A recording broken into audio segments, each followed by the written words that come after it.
Duolingo is like a gym membership. Great for some muscles, useless for others. And like a gym membership, most people spend half their time figuring out why it's not working and why they don't look like the brochure. Today I'm breaking down Duolingo from a linguistics point of view. What it's great at, what it's good at, and what it will never do no matter how many streak days you rack up. And if you've ever lost a streak, you too know the exact taste of shame. What it's great at, gamification.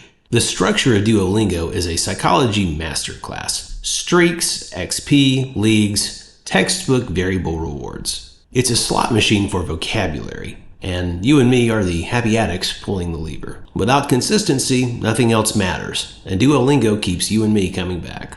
High-frequency vocabulary.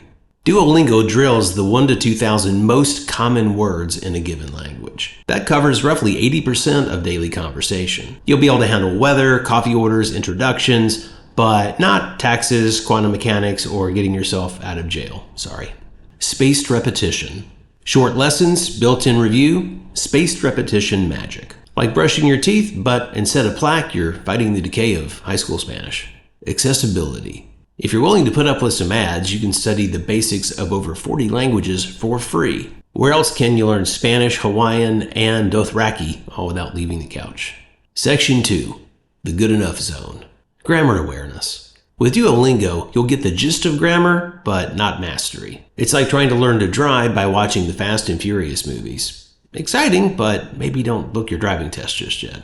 Pronunciation and listening. Robot voices are fine and they're improving, but real speech is fast, messy, and unforgiving. Just try ordering breakfast in a busy Paris cafe during the morning rush and you'll see what I mean. Cultural context. Culture is the operating system of language. Without it, you're basically trying to run Word on an Etch-a-Sketch. Section 3. The hard limits. Spontaneous speaking.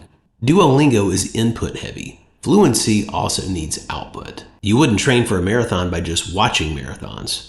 In that case, your sport is probably spectating. Complex discourse. No app can really teach storytelling, debate, or register shifting. Duo's often very crazy sentences do serve to help you learn the vocabulary, but they're not that useful in real life. Deep error correction. Learning wrong without why is just frustrating. It can really slow your progress and kill your spirit. It's like the GPS in your car always telling you nope, nope, nope, but never telling you where to actually turn.